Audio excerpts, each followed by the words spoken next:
Амнестија за настаните од 27 април или помирување? Тоа е клучното прашање во Македонија, откако уставните измени добија зелено светло во парламентот. Власта и опозицијата очекувано, со диаметрално спротивни ставови. За владата приоритет е помирувањето, преку формирање на собраниско тело. За ВМРО ДПМН, закон за амнестија, која ќе ги опфати сите обвинети за настаните од 27 април, би значило помирување. Амнестијата беше честа тема во преписките и препукувањата меѓу СДСМ и ВМРО ДПМН во периодот меѓу потпишувањето на договорот со Грција и гласањето за уставните измени. Самата амнестија првпат ја најави лидерот на ВМРО ДПМН Христијан Мицковски во јули.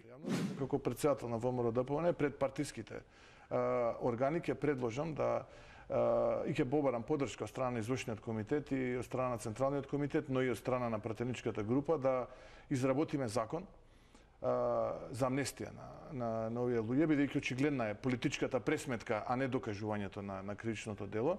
И кога и доколку добиам поддршка, од кога ќе се изработи овој закон, истиот ќе биде поднесен во собранието, односно во собраниската процедура. Во последните 24 часа опозицијата го искристализира својот став и ги стави барањата на маса. Вчера лидерот на ВМРО ДПМН на свеченоста по повод денот на македонската револуционерна борба во свој одговор побара закон за амнестија која ќе ги опфати учесниците во настаните од крвавиот четврток како потврда за неселективната правда во Македонија. Ајде, донесете закон за амнестија кој го предлагаме за сите учесници од 27 април, за да има и неселективна правда и слобода за сите, а не селективна правда само оние кои што вас ви слугува. Попладнево, портпаролот на партијата беше уште подециден.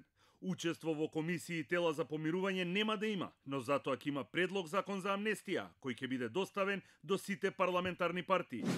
ВМРО ДПМН нема да учествува во комисии кои треба да обезбедат селективна слобода само за оние кои што учествуваа во гласањето за потреба за уставни измени произлезени од договорот со Грција. Затоа ќе поднесеме предлог закон за амнестија за сите инволвирани во случувањето за 27 април и власта, доколку е за вистинско помирување и правда за сите, истиот предлог ќе го прифати. Текстот на овој предлог закон ВМРО ДПМН ќе го поднесе на разгледување до сите парламентарни партии. Од друга страна пак, премиерот Заев останува на ставот за помирување преку собраниски тела и групи, кој го најави пред гласањето за уставните измени. Ајде, десната страна, овде во парламентот, колеги, да подадеме рака на левата страна. Ајде, колеги, ви од левата страна, да подадеме рака на десната страна, пратеници. Одличен момент е да се простиме и да се помириме. Испраќам порака на помирување и простување за 27 април и настаните што се случија. Да седнеме и да го направиме тоа. Јас сум подготвен, ве повикувам сите, и мнозинството, и опозицијата. Да, знам дека тоа има цена. И подготвен сум да ја платам цената. Политичка е цената. Тој се уште е без клучното објаснување што значи помирувањето, дали е тоа некако вид на амнестија и зошто помирување без амнестија би било примамливо за опозицијата. Денеска го повтори истиот став, помирување ќе има, но клучно е да се запази правната држава и да нема мешање во судските власти и правосудниот систем.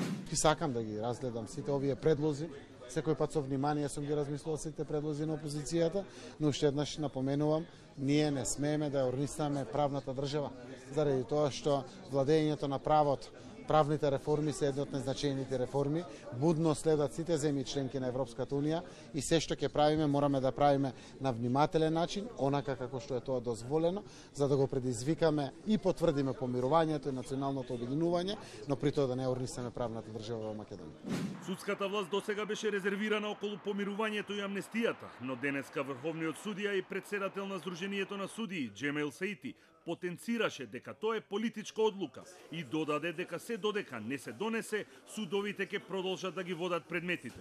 Прашањето на амнестијата е ставена на друг терен, односно тоа се разговара на ниво на засега политички партии по некои информации и би се речило исто така на друг терен, тоа значи во собрание или во некоја друга институција. Финалниот одговор бил дека судовите ќе продолжат да ги судат предметите согласно динамиката и согласно надлежностите кои ги имаат. А прашањето на амнестијата е сосема друго прашање. Амнестијата не е нешто ново во Македонија, бидејќи досека 6 пати е применета.